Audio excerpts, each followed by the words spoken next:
임마누엘, 언제나 우리와 함께 하시며 절망에서 희망으로, 죽음에서 생명으로 인도해 주시는 하나님, 찬양하며 경배합니다.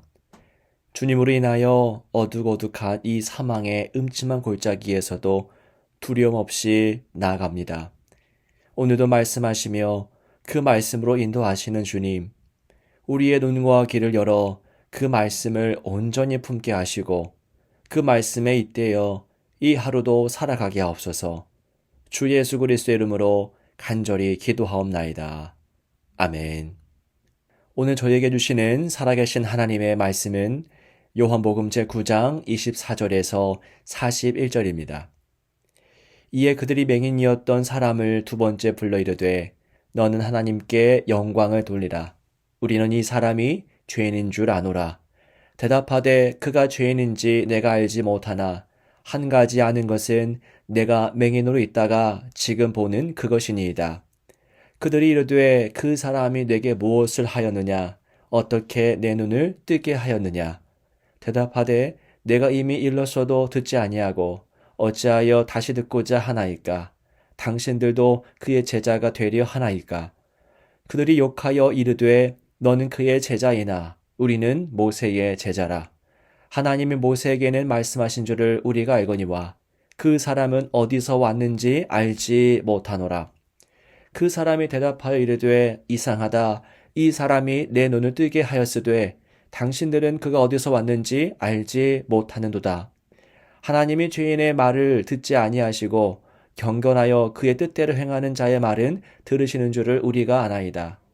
창세 이후로 맹인으로 난 자의 눈을 뜨게 하였다함을 듣지 못하였으니 이 사람이 하나님께로부터 오지 아니하였으면 아무 일도 할 수 없으리이다. 그들이 대답하여 이르되 내가 온전히 죄 가운데서 나서 우리를 가르치느냐 하고 이에 쫓아내어 보내니라.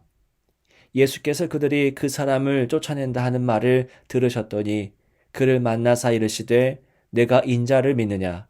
대답하여 이르되 주여 그가 누구시오니이까? 내가 믿고자 하나이다. 예수께서 이르시되 내가 그를 보았거니와 지금 너와 말하는 자가 그이니라.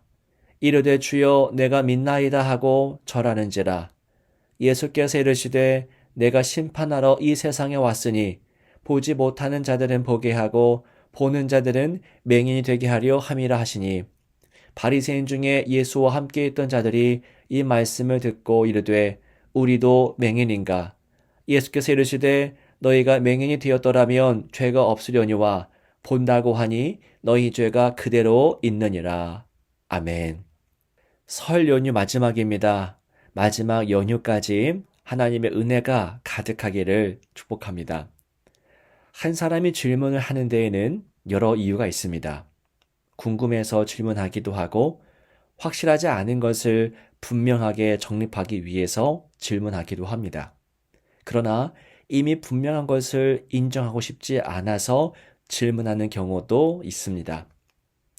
요한복음 9장에 등장하는 바리새인들은 이 세 번째 목적으로 질문하기를 반복하고 있습니다. 26절입니다. 그들이 이르되 그 사람이 내게 무엇을 하였느냐?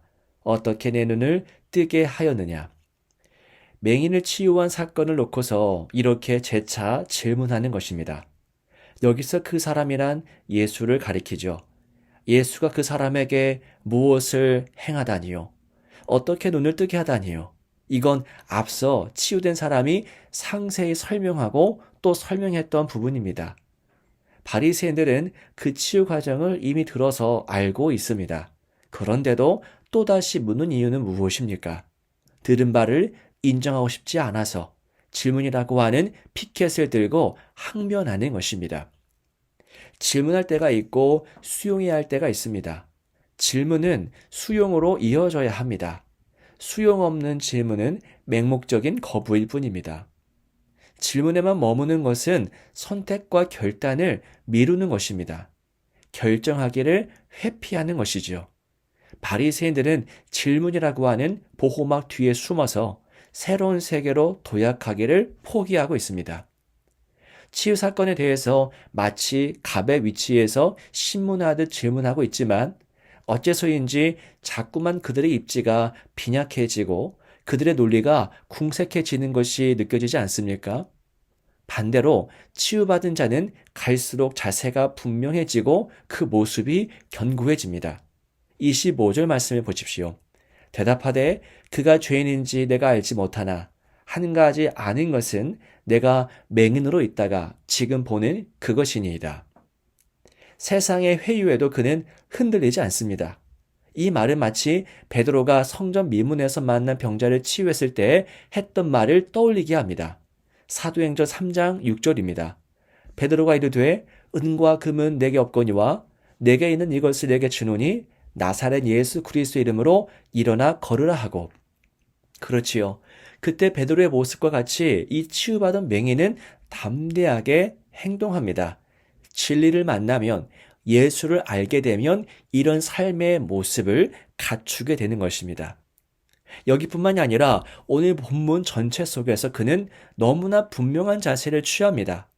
골리앗 앞에서 두 눈 똑바로 뜨고 전진했던 다윗처럼 수많은 바리새인 앞에서 그 종교적 지도자들 앞에서 이 한 사람은 한마디 한마디 담대하게 선포합니다.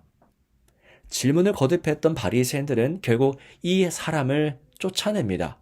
질문의 끝이 무엇입니까? 한 영혼을 내치는 것이었습니다. 그런데 사실 바리새인들은 이 한 사람을 내쫓은 게 아니라 그들이 빛으로부터 자신들을 쫓아낸 것입니다. 추방된 것은 치유된 맹인이 아니라 그들 자신이었던 것입니다. 쫓겨난 자를 예수님께서 찾아오십니다. 예수님이 어떤 분이십니까? 잃어버린 한 마리 양을 찾아 다른 99마리의 양을 뒤로 하고 먼 길 가시는 분 아니십니까? 잃어버린 한 영을 찾아서 가시는 분입니다. 예수님은 치유받은 한 사람을 다시 만나서 묻습니다. 네가 인자를 믿느냐? 치유받은 자는 대답합니다. 38절에 이르되 주여 내가 믿나이다 하고 절하는지라. 사랑하는 여러분, 한 영혼을 구하시는 예수님을 보십시오. 예수님은 한 영혼에 집중하십니다. 그분에게 허락된 시간이 3년밖에 되지 않는데도 예수님은 한 영혼 한 영혼의 마음을 쏟으십니다.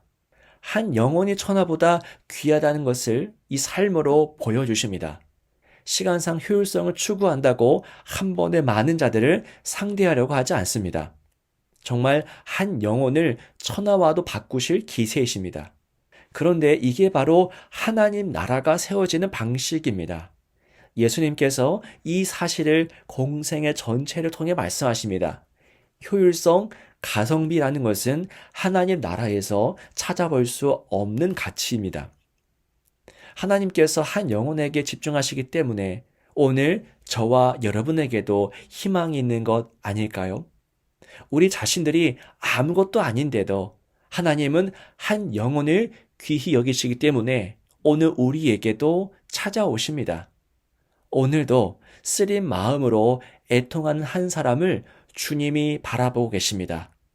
우리 또한 그 주님을 바라보며 소망의 길 가기를 원합니다.